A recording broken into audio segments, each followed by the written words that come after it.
Hey, what's up, guys? Welcome to Rival House. I'm Kanava. We got Hunter, Chris, and Justin in the house tonight. How we doing, fellas? What's going on, guys? What up? How we doing? Good.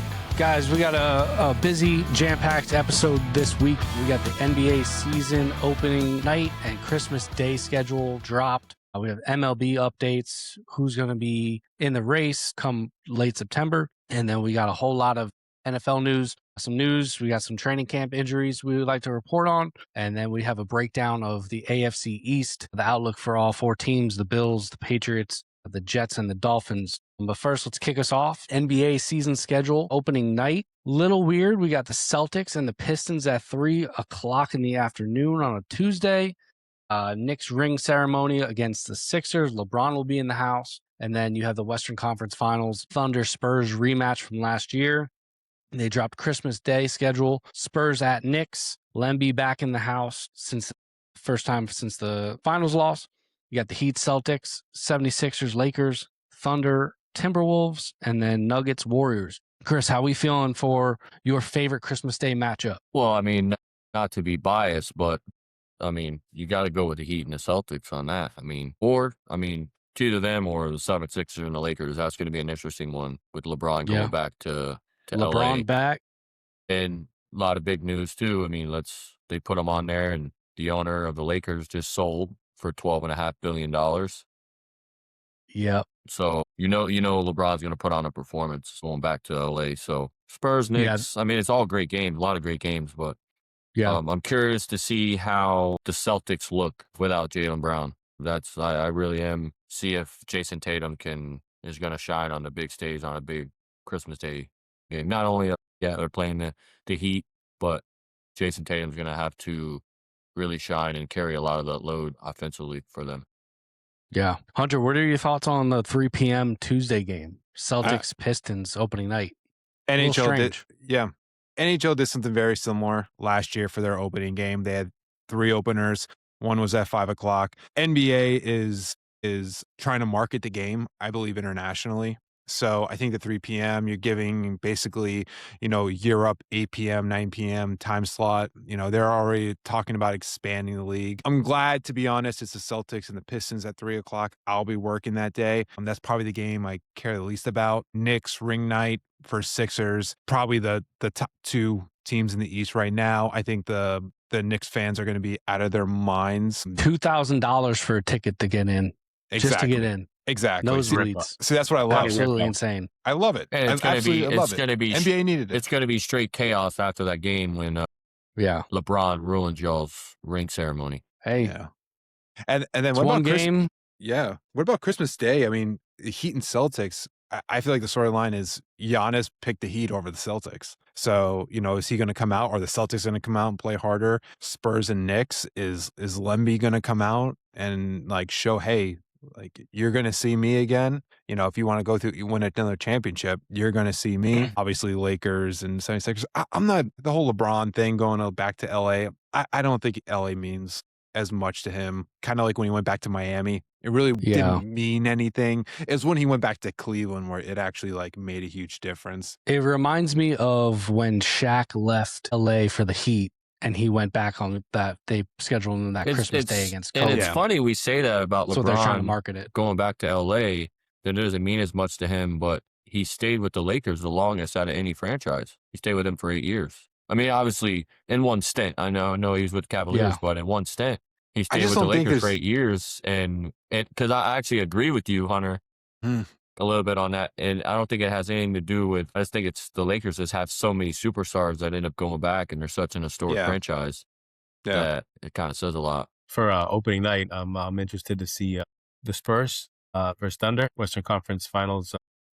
At a rematch, they added Tobias Harris, the Spurs, who's going to be a reliable scorer, and he adds a veteran presence. And you can definitely make an argument if they had a little bit more of both of those, they would have made the finals against the Knicks much more interesting. I'm not going to say they would have won for sure, but they lacked that veteran leadership, and then they lacked someone who could score the points other than Wemby and a couple other guys. So I think that'll be a good one to watch.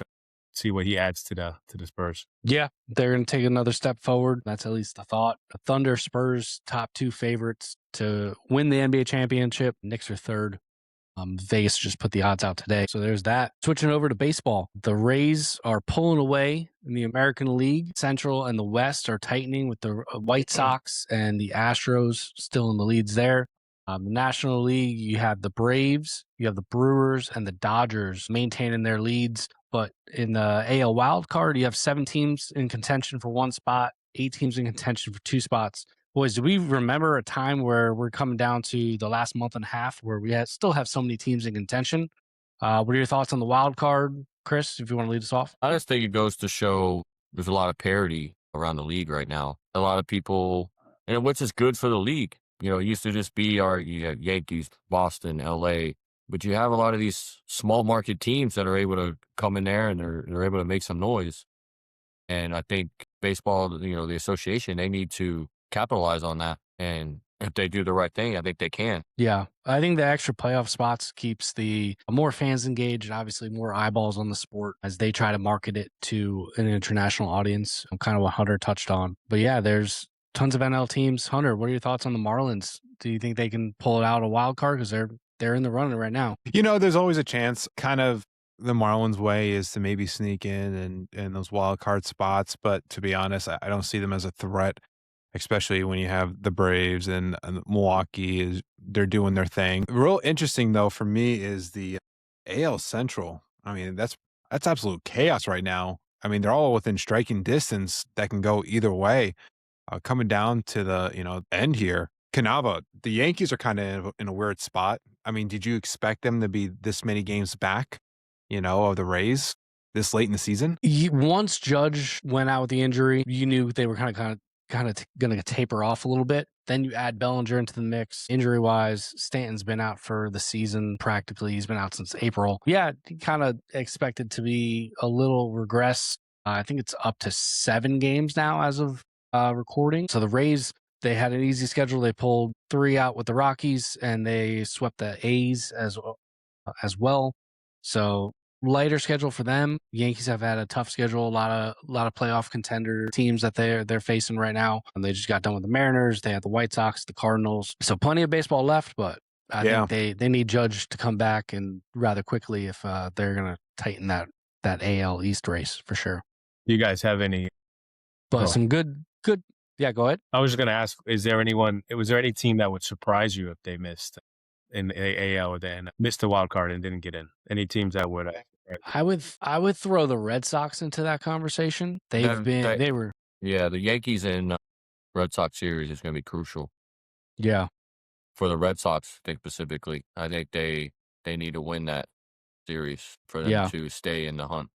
Yeah, Toronto is another team that's getting hot right now that can sneak in there. I'd be surprised seeing them miss just because of the run they went on last year. But plenty of baseball left, like I said. Plenty of good series coming up. You have the Dodgers, the Brewers, and the Braves are all going to be playing each other towards the end of August. You have the Rays home against Toronto. You have Chicago Cubs taking on the White Sox, so a Chicago series. And the best series of them all, Yankees, Red Sox, they got 4 in the Bronx the last weekend of August, which I'll be in attendance for one of the games. We actually had a makeup rainout game, so we're going to be going back up to New York to finally see the game, hopefully. But yeah, tons of baseball left. Last 2 months of the season, keeping the eyeballs on the sport and really keeping fan interest, and which is great for the fan bases because generally this is the time of the year that you see half-empty stadiums, especially now that kids are going back to school. So it's good to see full ballparks and the players and fans supporting one another. And they should capitalize on this right now.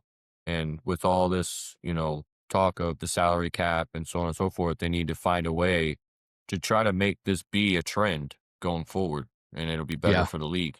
Sure. Yeah.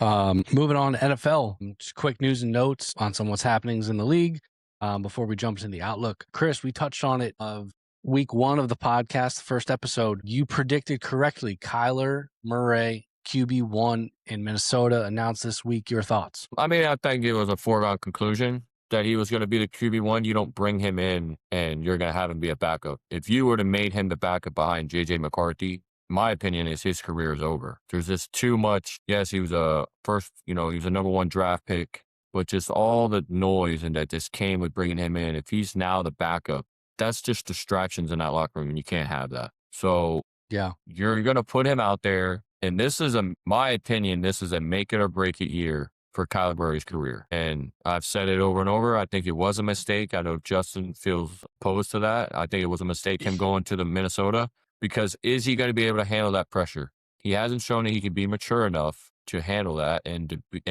to do the necessary studying of film and so on and so forth that he needs to do to study the game, because your talent will only get you so far. And then you got to be a student of the game. And I don't think he's shown he's mature enough to do that. So he needed to be put in a situation where not just his talent alone is going to excel him to be a QB, a starting quarterback in the NFL. If he would have been behind a quarterback of probably a decent caliber, if it wasn't J.J. McCarthy, I don't think he would be starting. And I think if he would have went to the Rams, let's say, and he could have sat behind Stafford for 2 years, I think that would have been better for his career, because he could have learned and maybe got that passion to be a student of the game again. And so yeah, Crissetti, if you're a team and QB goes down, do you pick up the phone and put a call in for McCarthy? Yeah, absolutely. There's already talks about him possibly going to the LA Chargers, possibly a fit behind Herbert. But I mean, all that talk about him just going to be a backup, I think is, to be honest, a little disrespectful.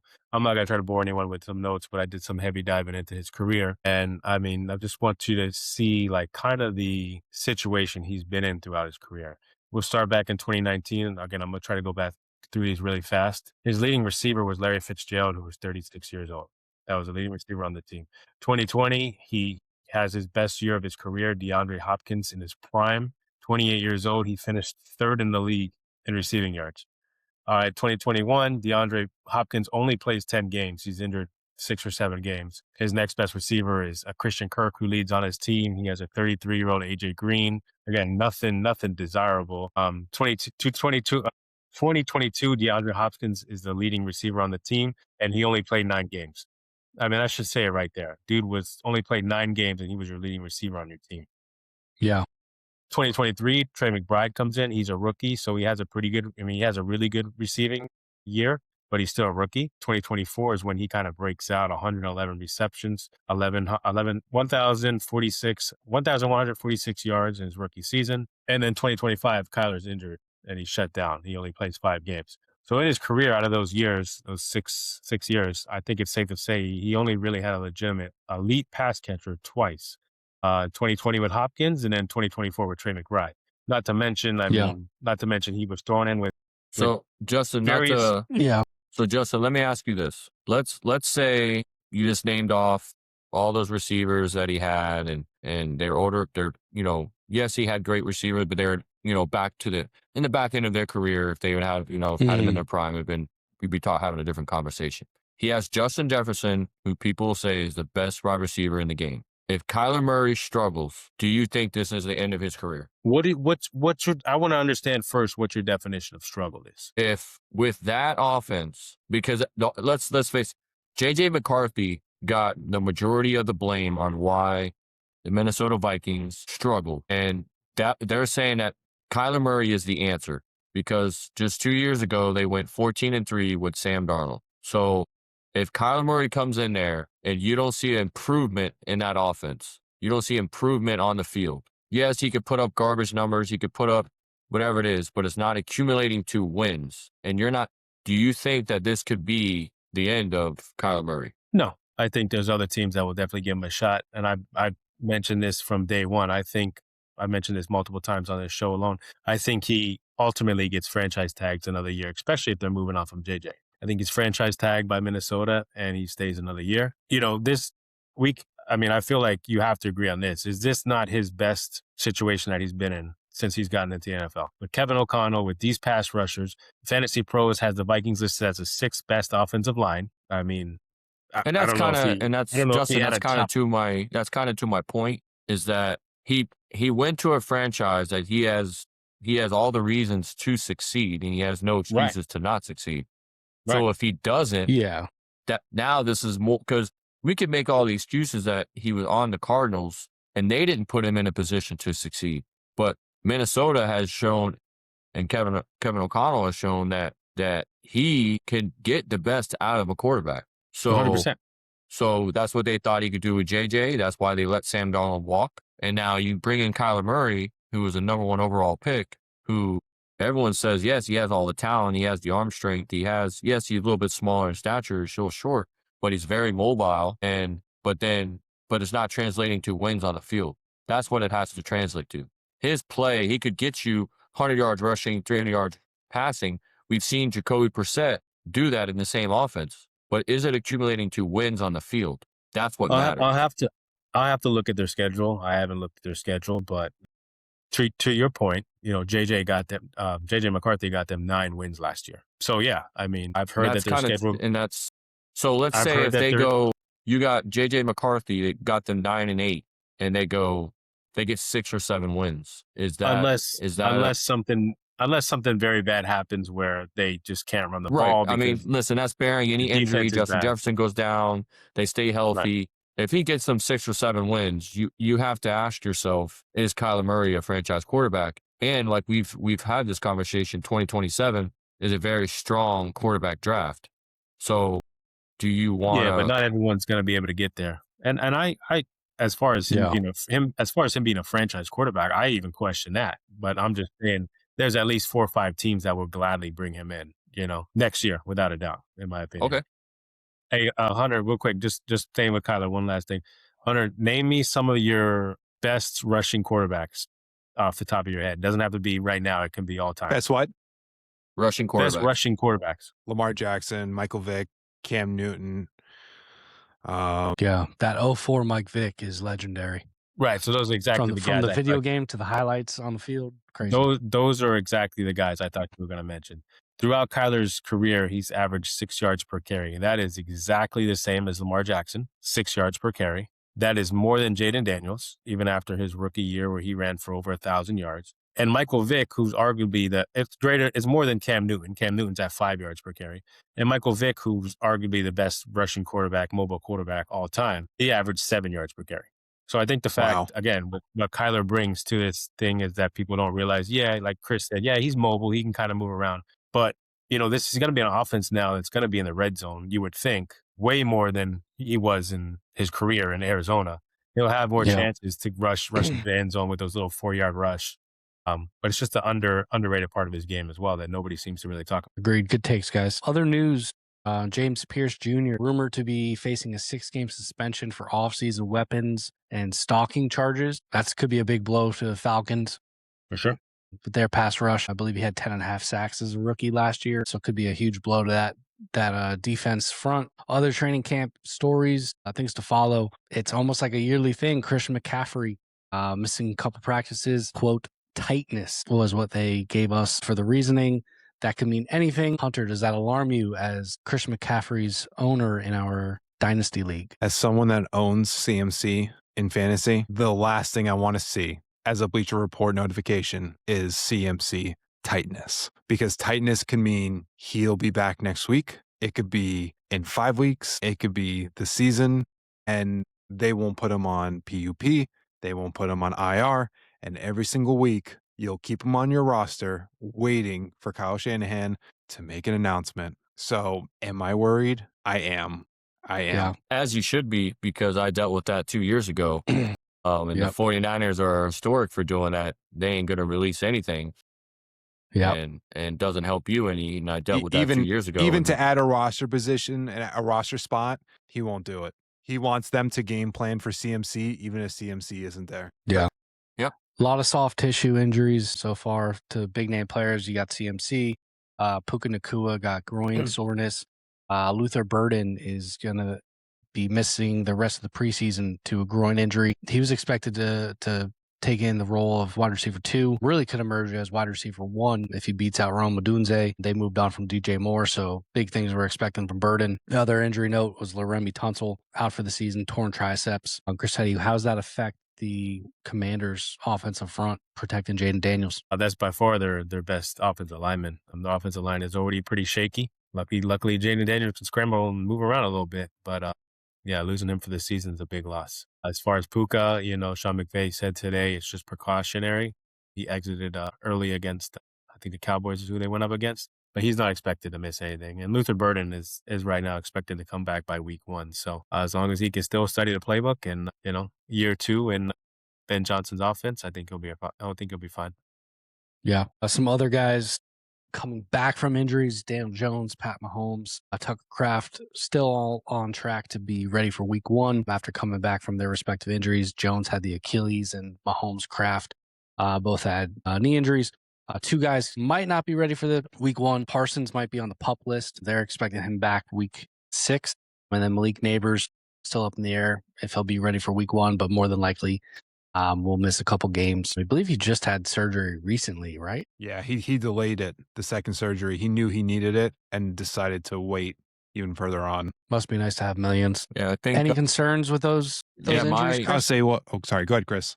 I'll start with Daniel Jones because we've seen the way that offense looked when he went down, and then we've seen the way he looked with the Giants. So he's going to have to, because I think with that Achilles injury, he may not have put up numbers like Kyler Murray, Michael Vick. People don't think about him as a running quarterback, but he was very mobile quarterback, and he did like to use his legs. So now with that Achilles injury, is he going to have to He was an MVP contender last year. Is he going to have to stand in that pocket and read the defense and be able to make the throws? And he wasn't able to show he could do that when he was with the Giants. So he did do a better job of that with the Colts, but I think that had a lot to do with them having to game manage for Jonathan Taylor and game manage for him being able to scramble and use his legs too. So I think this is going to be a huge year for him to they just gave him a lot of money. I know, it's only a 2-year deal, but is this going to set that franchise back to where they're resetting and going in a rebuilding position where a lot of teams had them where they might, as a favorite in AFC, to possibly go to the Super Bowl last year until Daniel Jones went down. So yeah, curious to see how he looks to start the year. Yeah, that's going to be big. Lot riding on that comeback. Colts were, I believe, 8-1 when he went down. He was MVP contender, so that was a huge blow, and we'll see where they have land. Have you guys seen that? Have you guys seen? Speaking of the Colts, have you guys seen that Anthony Richardson has been moved to third string? Third string, yep. Riley Leonard he threw an interception tonight. Threw an interception tonight preseason. Yeah. I don't see him catching on with another team. This might be it for him. But moving on, our last segment. Can I touch on the Packers real quick? Yeah, I just wanted to say that Tucker Kraft. I think Hunter had something on that too. Hunter, go ahead, dude. No, didn't you have something on the injuries, Hunter? No, I just wanted to say real quick, I think for fantasy, Malik Neighbors is probably the one to worry about. And then for actual NFL standings wise, of course, it's Micah. And Mahomes. Mahomes is going to be, he'll be fine. Don't worry. Well, you're just hoping because he's on your fantasy team. Are you sure? But are you sure? No, I'm not. I think all of them kind of pertain to fantasy other than Micah, obviously. But Micah, Kraft, he could be the Packers MVP on offense this year if he can stay healthy. They got rid of Romeo Doubs. They got rid of Wicks. So he's the guy coming back. I think he's the true number 1 pass catcher on that offense. We got Matthew Golden, who was a first-round draft pick, but he's unproven. And you got Christian Watson, who looks extremely talented but can't stay healthy. Always banged up. Jerron Reed, or whatever his name is, Reed, as well. But Tucker Kraft he's an excellent blocker. He's a true 3-down tight end. And to get him back, I told you guys my opinions on him. I think he has potential to be one of the best tight ends in the NFL. And then Micah Parsons, I'm interested in seeing the Packers defense without Jeff Hafley to begin with. And then now that defense is without their best pass rusher, their best player on defense. So the Packers, I think, are an interesting team to kind of predict. I'm definitely not as high on them as I think most people are, but I'm interested to see what the defense looks like without Jeff Hafley. Yeah, and keeping up with the Green Bay Packers, we'll transition to our AFC East outlook. You kind of have the Green Bay South down in Miami, Malik Willis, Hafley, and they got the GM there too. Realistically, how long of a rebuild will the fans be patient enough for? 1 year, 2 years? How quickly do these guys got to turn it around? You got 2 years. 2 years. After that, I better see results. I think most of the fans realize that this is not a talented roster, so it's going to take a minimum of 2 years to be really competitive. Chris, we know how you feel about this team. You can't. Playoffs, baby. I think we've said it over and over. They're basically, this year is, whether I have them exceeding expectations. I know that's a little controversial for a lot of people, but really, them exceeding expectations because a lot of people have them winning one game or no games. So it's all about this year is about setting the culture and setting the right mindset. And because they're working with 50 cents on the dollar on the payroll. So yeah. So they knew that coming in. So I would to say 2 years, I'd say it's going to be you're going to give them at least 3 years, simply because this year I have them exceeding expectations, but not a lot of people do. And if they don't, this year is basically a wash. So next year is really the start of the rebuild. Yeah. You say, if they're going to draft their quarterback. So to say, all right, if we don't see a significant improvement by next year, if they're drafting a quarterback, you're drafting a rookie quarterback. So you have a rookie quarterback that's possibly maybe sitting behind Malik, or he's starting. So to say you just want to throw a rookie quarterback in there and he's going to save the franchise, that's not very likely either. So to give up on the coaching staff, the GM, basically after 1 year is a mistake, in my opinion.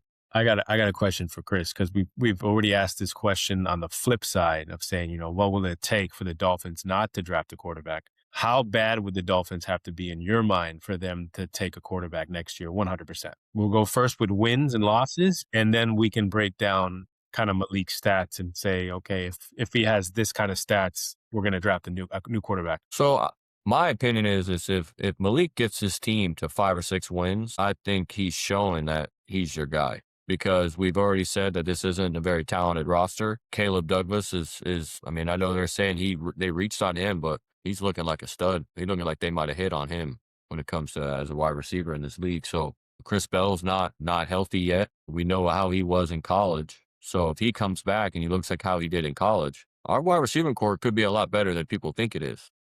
I agree with that. So and that's kind of my opinion is, with those 2 young wide receivers, if we're picking early in the draft and you could bring in who people consider, I mean, he's going to be a bona fide superstar, Jeremiah Smith. Now you have a lot of pieces. You have A-Chain. You have a huge offensive line. You have a lot of weapons around Malik Willis. So to answer your question is, it would have to be that Malik Willis he can't read defenses. It's really hard to put a numbers on it because you don't know this. You're assuming the style of offense they're going to play is kind of the style of offense they played in Green Bay, where they're going to want to run the ball and Malik Willis is going to game manage the game. So, that's what you want to see. That Malik Willis isn't going to lose them games. That's what you want to see. So let me ask you this: if we win, if we go 3 wins next year, we beat the Raiders, we split with the Jets, and we beat either the Colts or the Vikings, and Malik maybe has a total of 20 touchdowns with 10 interceptions. Yeah, you can't. I mean, in this league, in a passing league, if he's not able to at least, let's say, if he's not getting you at least probably a total with his rushing ability, I would say a total of 30 touchdowns. I mean, he's not putting the Dolphins in a position against solid competition to say, wow, you know what? He might be the guy. I'm not saying they got to win the game, but where you're saying, okay, he might be the guy and they're looking like a solid franchise and they're moving in the right direction, then you have to draft a quarterback in next year's draft. But it's hard. Like I said, it's hard to pinpoint as far as numbers when it comes to Malik, because we know how the roster is configured. We know we're assuming the style of offense they're going to want to run. So it's all about the eye test for me when you're watching the game. Is Malik Willis making the right play, and is he not costing you the game? That's going to be it for me. If they lose the game, and they didn't lose it because of Malik Willis, and they just got beat because the other team just has better talent, then how can you put that on Malik Willis? So that's kind of I'm very looking forward to watching this season, because I do like what they did with the offensive line, and I do like the fact that when they came out with the wide receiver depth chart, I like seeing Caleb Douglas as that wide receiver 1. Get your rookies on the field. That's what this season is all about. And when Chris Bell comes back, we want to, he should be in that lineup, and get your rookies on the field, let them learn in the offense, and get them reps with Malik Willis as much as you can. Yeah, and great points, guys. Any defensive players you think emerged? I think you guys got one of the best defensive players in the draft. I'm not sure how he fell to the second round, probably a little bit of his age. James Rodriguez, stud linebacker from Texas Tech. 3rd round, right? 3rd round. Yeah, we got him in the 3rd round. Second. It was second round. I think. Yeah, we had because we took Chris Bell and Caleb Douglas in the 3rd round. I think he was number I think he was like number 42 overall. That's right. Yeah, that's absolutely. right. But anybody else emerging on the defensive side of the ball that we might not know of already? He's having a phenomenal camp. And there's an ESPN reporter that said, not only is this guy the best player, not only is this guy having the best camp for the Dolphins on the defense side of the ball, he's having the best camp for the entire team, and that's Chop Robinson. He's apparently, put on a lot of weight and has not slowed down at all doing so. He's still very explosive coming off the line of scrimmage, and he looks like what he's supposed to look like, a former first-round draft pick. So which we desperately need that. So who'd you mention? so right now, I would say sorry? him and Jacob Rodriguez and Jordan Brooks are probably the brightest spots on the defense. Yeah. Who'd you say on the defensive line, Justin? Chop Robinson. Yeah. He's I just saw the report today. He's been looking excellent so far. Hunter, you want to jump in on any Dolphin stuff before we jump on to the next team? No, let's go ahead. These boys got it. All right. Moving on to the New York Jets. Unfortunately, my favorite team. It's a tough life to live, but some got to live it. A lot of offensive improvements, I think, starting with Frank Reich as the OC. You drafted Omar Cooper. You drafted Kenyon Sadiq. Jets arguably have the fastest skill groups. Lots of guys in the sub 4.4s. I think Omar Cooper is the fourth slowest wide receiver. He ran 4.4 at the combine. But realistically, Geno Smith is still the quarterback. It's a quarterback-driven league. If Geno struggles, how long do you guys think until they switch to Cade Klubnik, the rookie from Clemson? Crissetti started off. I think Geno is the guy all year long. I don't think he gets benched unless he's just playing god-awful. Aaron Glenn has already said, I don't know exactly what he said, but he's going to take us to the promised land, something like that. I mean, exact quote, yep. Yeah. I think people forget how good Geno Smith was just a couple of years ago. Going back to 2022 in Seattle, 4,200 yards, 30 touchdowns, 11 interceptions. And then the next 2 years, he played well as well. So, you got him weapons now. I think he was just in a god-awful situation last year. In the Raiders, it seemed like people hated Chip Kelly, and he did not gel well with the players. And a lot of people in the NFL hate Chip Kelly. I would be very surprised if Geno doesn't bounce back. Obviously, I don't think he's the answer long-term. I don't think he's a franchise quarterback, but I think he can have some success this year with the weapons he has now. Yeah. I feel honestly, you go ahead, Canova? Go ahead. Go. I feel like players and teams, when they separate and there's a trade or there's a cut or there's not a re-signing, I feel like it's like an ex-girlfriend where you're an ex for a reason. And if you go back to that person, there's a good chance it's not going to work out again. You guys, even though there's maybe new job, new this, new environment, new friends, I still don't see it working. I think there's always going to be those scars from, probably for Geno, actual scars from, his time at the Jets. So I don't know. Did he have the broken jaw from the fight or something like that? Yeah, I think he owed like $20 to a linebacker and the guy broke his jaw. So I don't know. I do remember he put up a perfect passer rating his rookie year at Miami Dolphins. And, just one small little note there, fellows. Get in line. I got something on the Jets. Yeah, I'll just to sit on there when you sum out Aaron Glenn. Yeah, I think he gets fired this year. Okay, that was going to be my next point. Was Aaron Glenn, is he a sitting duck? Chris, I know you mentioned it on previous episodes. Aaron Glenn had an interview with WFAN, The Fan in New York, the local radio guys out there, a very honest outlook of himself. He said last year he tried being the CEO, and that clearly didn't work, so he had to start, and he basically replaced all of his position coaches, all of his coordinators, got a whole new regime and really focused on them.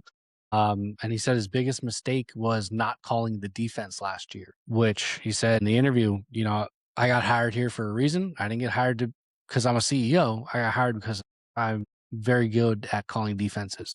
So he's calling the shots on the defensive side of the ball this year. So a lot of positive stuff came from that interview, a lot of hype with the New York media today and yesterday.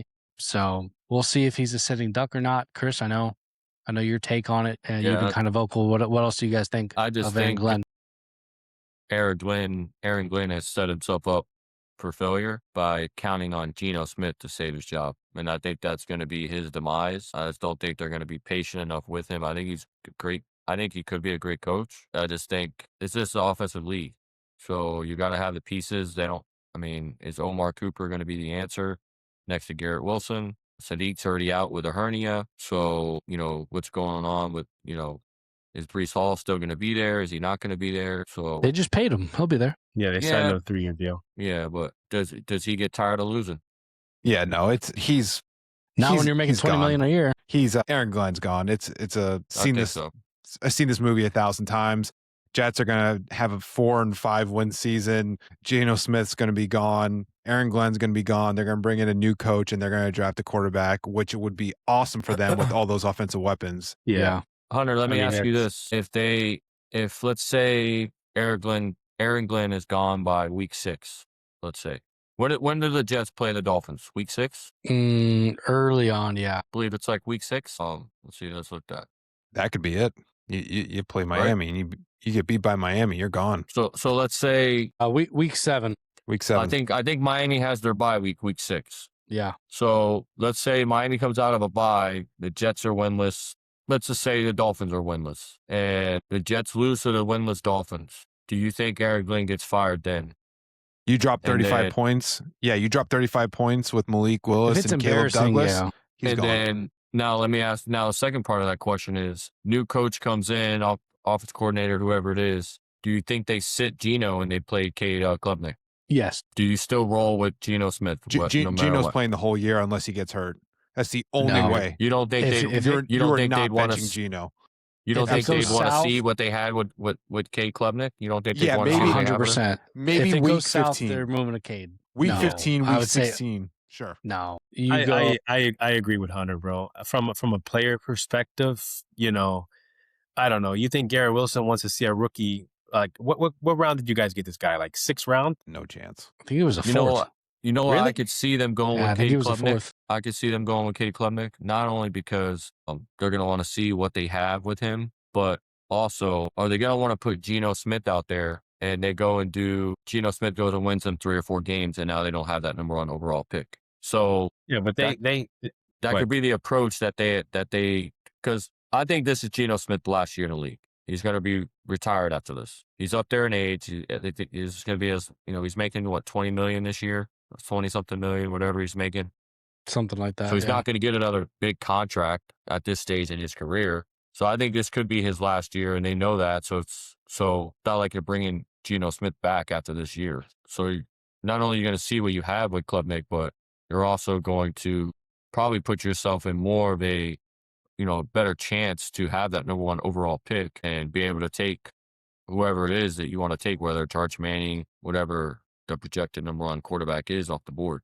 Yeah. In the draft. And you want to see what Cade Klubnik's got, in order to maybe not have to draft a quarterback. I agree with Kanava on that. I think Cade, had a very down year in college. Could he turn into a backup? Sure. But I think if you start Cade, you're pretty much giving up on the season. You're not doing it just being, 4 and 7. You're doing it when your season's over. Like I said, guys like Garrett Wilson are not going to be happy benching the veteran quarterback who can get him the ball for some rookie quarterback. With the draft, the Jets have 3 first-round picks next year. Yeah. I don't think they're too well concerned about winning an extra 3 or 4 games, because if they want to move up with 3 picks, they should be able to move up and get someone they really like. Yeah. Yeah, that draft capital will come in handy, but we'll see. We'll see how the season pans out. Moving on, nobody circles the wagons like the Buffalo Bills. Came up a little short last year in the division, came up short in the playoffs. Big upset in the playoffs, leading to Sean McDermott, their longtime head coach, to be fired. They upgraded DJ Moore at receiver. Nick Bosa is no longer on the team. They got Chubb and Russo. But let's start with the head coach. We're in a phase where we see coaches will be fired when they're just on the brink of the doorstep. Can Joe Brady get them to the next level where they want to go, which is hoisting the Lombardi Trophy? I don't think he's the difference, to be honest. The Buffalo Bills, their problem was not the offense. The problem was the defense, which is Sean McDermott's specialty. He kind of let them down. So I'm okay with the firing. I would have been okay if he stayed as well. But the offense is elite. It's been a top 5 offense the last multiple years with Josh Allen. If the problem was defense, I think they should have went out and brought some kind of defensive-minded coach in to elevate that defense. They brought in a new defensive coordinator, Jim Leonard from the Broncos, but I don't know. I don't know if I agree with the move, Joe Brady to head coach. Maybe they just did that because they didn't feel anyone else, earned the job. I don't know. Yeah. Not necessarily in NFL. I know outside other leagues, we saw with the Warriors when Mark Jackson was fired, Steve Kerr, took them to the next level. We saw it this year with the Knicks. They fired Tom Thibodeau, and then first year we get put into the championship picture. So it can happen, but it'll be tough to see because there was a lot of upset players once the news broke that he was fired. He's been there for years. He really turned it around. I remember in high school and college, Bills were the laughingstock. They were with us, with the Jets down at the bottom of the East, always perennial for just being a cupcake team. But now they're McDermott built them to a powerhouse. Big news in the offseason, they traded DJ Moore. Chris, do you think he's a viable, bona fide wide receiver one in fantasy? In fantasy, no. Simply because I don't think he's going to get the volume. I think for that offense to still thrive, Josh Allen's going to use his legs, and you're going to have to run the ball with James Cook. So I think he'll be a solid wide receiver too. I think he's going to excel in that offense as far as on the field for the Buffalo Bills and for Josh Allen. But as far as the fantasy outlook, I don't think he'll be a wide receiver one. I think he'll be a solid wide receiver two. But I think he's going to be a significant upgrade for them. And that addition, and I do agree with to backtrack on the McDermott thing. I predicted McDermott needed to be fired if they didn't make it to the Super Bowl. And I think them firing McDermott, I actually have the Buffalo Bills winning Super Bowl simply because they did that. Because sometimes the franchise, you just need a change, whether it's good or bad. Maybe they could take a step back in wins and losses, but you need a change in philosophy. And I think little minor change here and there. I do, to Justin's point, I think that's why he was made the head coach, because they didn't see any significant other head coaches out there that they felt was better than him. But sometimes you need to have a different philosophy that's going to come in, and it could definitely help that team. But yeah, I do like the addition of DJ Moore for Josh Allen, for sure. Yeah. Keon Coleman's still on the team. He was their wide receiver one last year, but kind of fell off. He had a lot of missed meetings. He had a lot of conflict within that wide receiver room, just some personal stuff going on, some immaturity kind of showing. But DJ Moore will be an upgrade. Hunter, where do you think the Russo-Chubb pass rush, moving on to the defensive side of the ball, where do you think they rank among the league's best pass rushing duos? I don't know. Maybe top 10. Chubb is, if he can stay healthy, he's effective. Russo, if he can stay healthy, he could be effective. Yeah. Chubb's in the later end of his career. Russo a stud out of Miami. But as far as the league's best, I would say, top tier. So I say like top 10. It's just two guys that you're going to see in the injury report every week. And so getting them on the field, he never really was consistent in playing time with us. And so for that reason, I'm not crazy high on it. Yeah. I think best pass rush is obviously any team that has Myles Garrett. But Shetty, go ahead. I was just going to say, he finished with 8.5 sacks last year for us, that ranked 20th in the NFL. But the defense as a whole, I think, got more talent by adding him. TJ Sanders is another year coming in. They drafted TJ Parker, the edge from Clemson. He's real talented. They still have Ed Oliver. This is probably the best defense on paper I've seen them have in probably the last 5 years. They got some ballers on defense right now. Yeah, I think it's going to be just like their stadium and a complete letdown. I really do. All hype, just like the typical Bills. $2.2 billion stadium, and there are spots where you can't even see, seats where you can't even see the field. I mean, come on, smaller video boards. I mean, yeah. I mean, all that blows my mind that they sell season tickets to, and you can't even see half of the end zone. All that talk. Just go and play in that dump you were playing at through all those years where you couldn't win anything. Let them know how you feel, Hunter. I mean, Mike, all I kept seeing was, oh, here comes the Buffalo statue. Look they put a broken table statue. That's cool.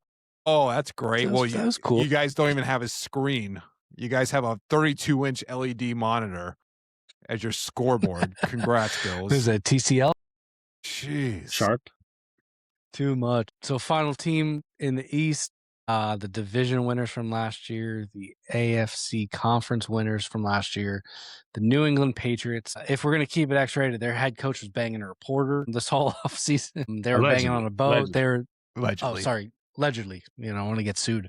But yeah, so offseason of scandal.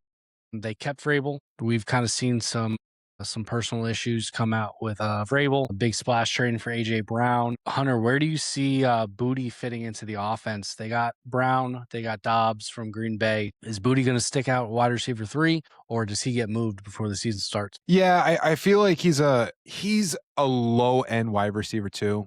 And I think he knows that. So I can see himself making his way out. And I think New England could maybe get a decent asset back, whether it's a draft capital for next year or just another piece, or hey, maybe a guard or a tackle, maybe you can get a depth piece for them. I don't think Booty, unfortunately, I think he's going to be gone before the season starts. It'd be a nice move for them and for him. I think for fantasy reasons as well. I think if you have Booty, or you're drafting, you can draft him really late, and then maybe a team sneaks up and snags him. Or, you play throughout the season and he stays on the Patriots and they kind of let it ride, and then an injury happens, and then maybe a team trades for a midseason. But I don't see him really fitting in with this offense. I think A.J. Brown's going to eat up enough of those carries, and he's going to go to his tight ends a lot, and they're going to run the ball a lot. And so I don't see him being a threat at all. Yeah, I see Hendrickson. Where do you see him going? Overs. If he gets traded, where are some teams you see him going? I don't know. There's teams like, honestly, I'd see like a Carolina, maybe. They have a young guy in Tet. I think they're kind of over Leggett. And so maybe you can bring someone in like Booty and give him a shot. It's a low-end contract. So, you're not paying a whole lot for him. So, something like that. Maybe a late round, 5th round, 6th round pick. 49ers. Keep an eye out for the Rams. 49ers. 49ers, Rams. Kind of feel that Juwan Jennings role. Maybe. Yeah. Yeah. I would say all out. Mike Evans injured. I'm thinking the Falcons, because outside of Drake London, you really don't got anyone else. I mean, who else do they got? That's a good spot. Jahan Dodson and Zacchaeus are their other starting 3. Yeah, they lost Mooney to the Giants. If they don't struggle, I can see the Indianapolis Colts too with Alec Pierce. Yeah, filling for Pittman. But Will Campbell got exposed in the Super Bowl last year. They drafted, I believe, the offensive lineman from Utah. Where do you see them fitting in? They move Campbell, Corsetti? No, I think they just keep him at left tackle only because they just acquired Vera Tucker, who's a very solid guard. They have another good guard. I forget his name. At right guard, it's Mike Owenu. It's a weird name, but Mike Owenu, he's pretty solid as well. So I think he remains at left tackle. Like I said, you got that rookie Caleb Lumu, but do you want to try him out there first? He was a 1st-round draft pick, but I don't know if you want to play him week 1. So I think they're running back with him at left tackle and hope that he's had a good offseason and can continue to develop on some of the fundamentals. Yeah. Chris, are you worried about A.J. Brown affecting that locker room at all? Seems to be a cancer of Tennessee. Got traded to Eagles, was great, and ended up falling out with them again. Any concern with him in that locker room? Absolutely. Absolutely, I am. I think that franchise consistently was built on players doing it the right way and not having drama when it comes to on the field drama, and in the locker room kind of kept it. They may have some Deflategate and Spygate and so on and so forth, but we won't get into that because that's all speculative. Banging a reporter. Right. So now you already have chaos with the head coach, and now you're bringing in a player that for the last probably year and a half had chaos on the field. So now, I think the Patriots could be a team going in the wrong direction for sure. Yeah, we talked about it last episode, them possibly taking a step back. Still think they're a playoff team, but will they get to the AFC conference title game again? Will they get a Super Bowl? Maybe A.J. Brown's got a good book he can read on the sidelines this year. We'll see. Any other takes on the Patriots before we wrap it up? Yep. Good. All right. Thanks, guys, for tuning in tonight on Rival House. We appreciate you joining us, and come back next week. We got some more outlooks on the AFC North. We'll have some more fantasy opinions, and we'll also have some good conversations. Appreciate y'all. Have a good night. Peace, guys. All right, guys.